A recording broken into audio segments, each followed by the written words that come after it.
আজ আমি আপনাদের সাথে এমন একটা রেসিপি শেয়ার করব যেটা বানানো খুবই সহজ আর খুব অল্প সময়ে তৈরি হয়ে যায়। মুড়ির চপ বা কাবাব রেসিপি। এটা আপনারা ঘরে থাকা উপকরণ দিয়ে খুব সহজেই তৈরি করতে পারবেন।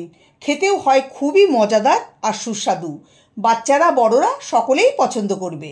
রেসিপিটা ভালো লাগলে লাইক, কমেন্ট, শেয়ার করার অনুরোধ রইল। রেসিপিটা বানানোর জন্য এখানে একটা বড় বাটিতে নিয়ে নিচ্ছি 2 কাপ মুড়ি। এর মধ্যে দিয়ে দিচ্ছি জল। জল এমন দিতে হবে যাতে মুড়ি জলে ডুবে যায়। এখন এই মুড়িকে 1 মিনিট জলে ভিজিয়ে রেখে দেব। এতে মুড়ি নরম হবে। মুড়িটাকে নরম করতে হবে, তাই 1 মিনিট ভিজিয়ে রেখে দিচ্ছি। 1 মিনিট পরে একটা ছাঁকনিতে ঢেলে জল ঝরিয়ে নিতে হবে। আপনারা চাইলে হাত দিয়ে চেপে চেপে জল বের করে নিতে পারেন, কিন্তু সব জল বের করবেন না, হালকা হাতে চিপে চিপে জল বের করতে হবে। মুড়ি ভেজানো এই জলটাকে ফেলে দেব। এখন এই মুড়ি একটা বড় মিক্সিং বোলে ঢেলে দিচ্ছি। এর মধ্যে দিয়ে দিচ্ছি একটা মিডিয়াম সাইজের আলু গ্রেট করে। আমি গ্রেটারের ছোট দিকটা দিয়ে গ্রেট করে নিয়েছি। আলু দেওয়ার পরে দিয়ে দিচ্ছি একটা বড় সাইজের পেঁয়াজ মিহি করে কুচিয়ে, একটা ছোট সাইজের গাজর গ্রেট করে, তার সাথে দিচ্ছি 1/2 চা চামচ আদা কুচি, 2টো কাঁচা লঙ্কা মিহি করে কুচিয়ে। ঝালটা আপনারা স্বাদ অনুযায়ী কম বেশি করে নিতে পারেন। বাচ্চাদের জন্য বানালে কাঁচা লঙ্কাটা না দেওয়াই ভালো। এখন দিয়ে দিচ্ছি স্বাদমতো লবণ। এখন এর মধ্যে কিছু মশলা অ্যাড করব।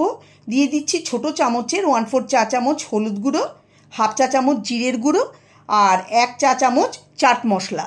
চাট মশলার পরিবর্তে আপনারা আমচুর পাউডারও ব্যবহার করতে পারেন। দিয়ে দিচ্ছি 3 টেবিল চামচ বেসন, তার সাথে দিচ্ছি 1 টেবিল চামচ চালের গুঁড়ো। চালের গুঁড়ো দিলে এটা মুচমুচে হবে। সবার শেষে দিয়ে দিচ্ছি 3-4 টেবিল চামচ ধনেপাতা কুচিয়ে। এটা অবশ্যই দেওয়ার চেষ্টা করবেন। ধনেপাতা দিলে স্বাদ ও গন্ধ দুটোই ভালো হবে। এখন হাত দিয়ে সব উপকরণ মুড়ির সঙ্গে হালকা হাতে মেখে নেব। খুব চেপে চেপে মাখার দরকার নেই, হালকা হাতে মাখলেই হবে। এর মধ্যে আমি জলের ব্যবহার করছি না। আপনাদের যদি মনে হয় জল লাগবে, তাহলে অল্প জল মানে 2-3 টেবিল চামচ জল হাতে নিয়ে ছিটিয়ে এটাকে মেখে নিতে পারেন। এটা আপনারা বাচ্চাদের টিফিনে বানিয়ে দিতে পারেন। বাচ্চারা খুবই পছন্দ করবে। বাচ্চাদের জন্য বানালে লঙ্কা না দেওয়াই ভালো। দেখুন, ভালো করে মেখে নিয়েছি। হাতে নিয়ে এরকম করে দেখে নেবেন। যদি ছেড়ে ছেড়ে না যায় তবে বুঝবেন যে এটা মাখা হয়ে গেছে। এখন আমি চপ বানিয়ে নেব।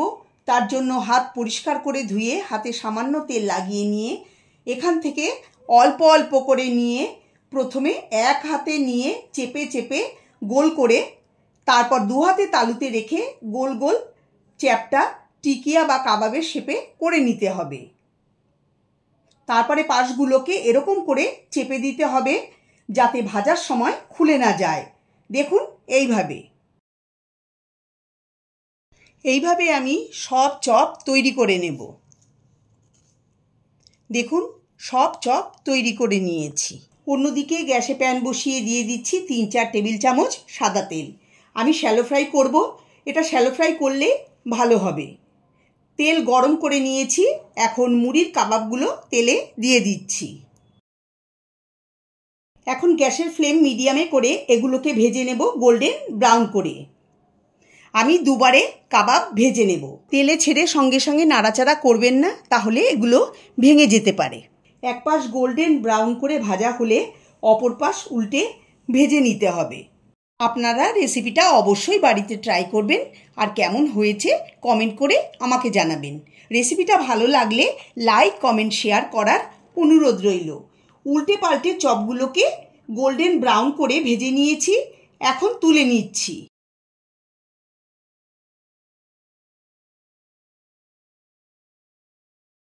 দেখুন, দেখতে কতটা সুন্দর আর লোভনীয় হয়েছে। খেতে কিন্তু দারুণ টেস্টি হয়। এই একইভাবে আমি সেকেন্ড ব্যাচের চপগুলোকেও ভেজে নিচ্ছি। সব চপ বা কাবাব সার্ভ করে নিয়েছি। এই রেসিপিটা খুবই সহজ। বাচ্চা থেকে বড় সবাই এটা খেতে পছন্দ করবে। এতটাই টেস্টি হয় খেতে। মাত্র 5-7 মিনিটে তৈরি হয়ে গেল আমার আজকের এই মুড়ির চপ বা কাবাব রেসিপি। রেসিপিটা ভালো লাগলে লাইক, কমেন্ট, শেয়ার করার অনুরোধ রইল। সবাই ভালো থাকবেন, সুস্থ থাকবেন। ধন্যবাদ।